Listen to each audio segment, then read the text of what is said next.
नमस्ते। आज के इस बेहद दिलचस्प विश्लेषण में हम बात करने वाले हैं इस्लामी धर्मशास्त्र, जीव विज्ञान और दर्शन के नजरिए से मानव अस्तित्व के सफर की। शुरुआत की उस पहली मिट्टी से लेकर हमारी अंतिम नियति तक के सफर को आज हम इन दृश्यों और तथ्यों के जरिए करीब से समझने वाले हैं। तो आज की हमारी चर्चा का रोडमैप कुछ इस तरह होगा। पहले इंसान के एक व्यापक वैचारिक ब्लूप्रिंट से शुरू करके हम गर्भ के अंदर के माइक्रोस्कोपिक जीव विज्ञान को समझेंगे और फिर एक पूरे जीवन काल के मनोविज्ञान पर नजर डालेंगे। चलिए शुरू करते हैं। पहला भाग, मानवता का मूल प्रतिरूप। शुरुआत करते हैं बिल्कुल एक बुनियादी वैचारिक उद्गम से। यहां आदम का जिक्र आता है, जिन्हें सिर्फ एक ऐतिहासिक व्यक्ति के रूप में नहीं बल्कि पूरी मानवता के लिए एक अल्टीमेट और आदर्श ब्लूप्रिंट के तौर पर देखा गया है। इस्लामी परंपरा मानती है कि पहले इंसान में हर चीज के नाम सीखने की जबरदस्त क्षमता थी। इसका मतलब क्या है? मतलब ये कि इंसान की महानता इस बात में नहीं है कि वो जन्म से ही पापी है, बल्कि इसमें है कि वो सीख सकता है, विकास कर सकता है और अपनी गलतियों से सबक लेकर खुद को सुधार सकता है ना कमाल की बात? और यहीं से एक बड़ी ही दिलचस्प धार्मिक बहस शुरू होती है। सोचिए, फरिश्तों को इस मानव प्रतिरूप के सामने झुकने का आदेश क्यों दिया गया था, जबकि फरिश्ते तो बिना किसी सवाल के ईश्वरीय आज्ञा का पालन करते हैं। उनमें तो कोई सांसारिक लालसा होती ही नहीं। तो क्या इंसान इसलिए श्रेष्ठ है क्योंकि उसके पास इच्छाएं हैं, लालच है और फिर भी वो अपनी स्वतंत्र इच्छा से सही रास्ता चुन सकता है? ये वाकई एक बहुत गहरी सोच है। दूसरा भाग, फरिश्ते, मिट्टी और नियति। अब वैचारिक बातों से निकलकर थोड़ा भौतिक दुनिया की तरफ आते हैं।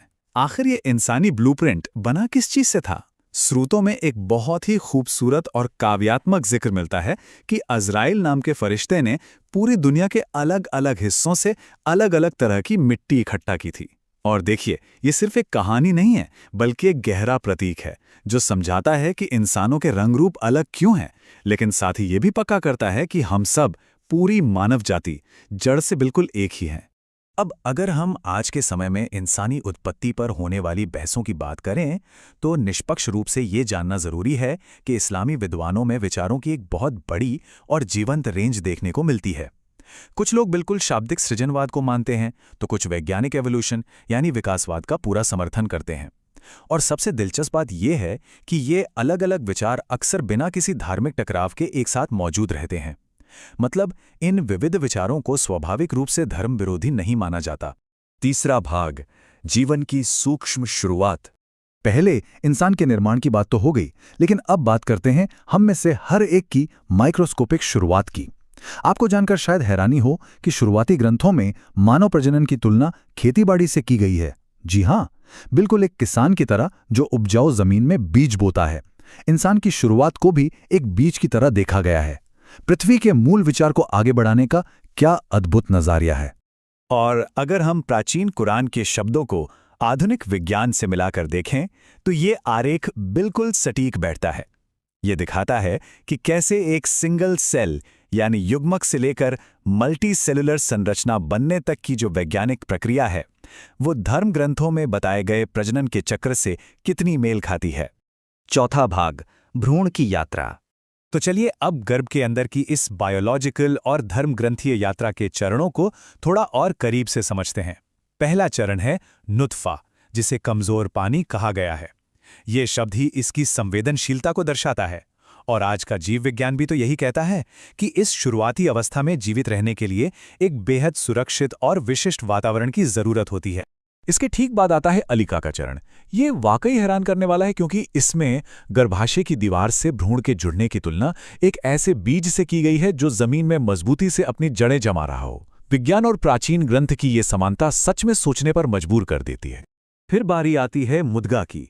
इसे चबाया हुआ लोथड़ा या सोमाइट स्टेज भी कहा गया है। ये वो समय है जब भौतिक ढांचा इंसान का रूप लेने लगता है। शरीर के कुछ हिस्से आकार ले चुके होते हैं और कुछ अभी भी बिल्कुल कच्चे सेल्यूलर फॉर्म में होते हैं। लेकिन इन सब में एक बहुत ही अहम पड़ाव आता है, 40 दिन का। इस्लामी परंपरा के अनुसार 40 दिन के बाद इस विकसित होते भौतिक शरीर में आत्मा का प्रवेश होता है, यानी बायोलॉजी और स्पिरिचुअलिटी का मिलन। और यहीं से इस विकसित होते भ्रूण को कई तरह के अधिकार और सुरक्षा मिलनी शुरू हो जाती हैं। पांचवां भाग, जीवन के 5 चरण। अब मान लीजिए कि वो जीवन पूरी तरह से बनकर गर्भ से बाहर आ गया, तो अब क्या? बाहर की इस दुनिया में इंसान का मनोविज्ञान कैसे काम करता है?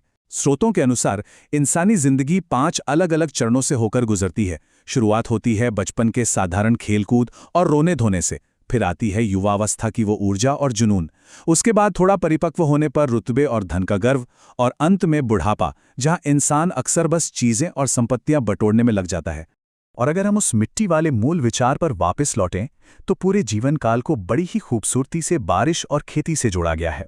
जैसे बारिश की बूंदों से फसल कुछ पल के लिए लहलहाती है, शानदार दिखती है, लेकिन अंततः उसे पीला पड़ना ही है, मुरझाना ही है और वापस उसी मिट्टी में मिल जाना है। हमारा जीवन भी तो कुछ ऐसा ही है ना? छठा भाग, मानव का अंतिम उद्देश्य। इन सब जैविक और मनोवैज्ञानिक बातों से जो सबसे बड़ा दार्शनिक निष्कर्ष निकलता है वो ये है कि ये भौतिक दुनिया बस एक अस्थायी पिंजरा है, एक छोटा सा पड़ाव।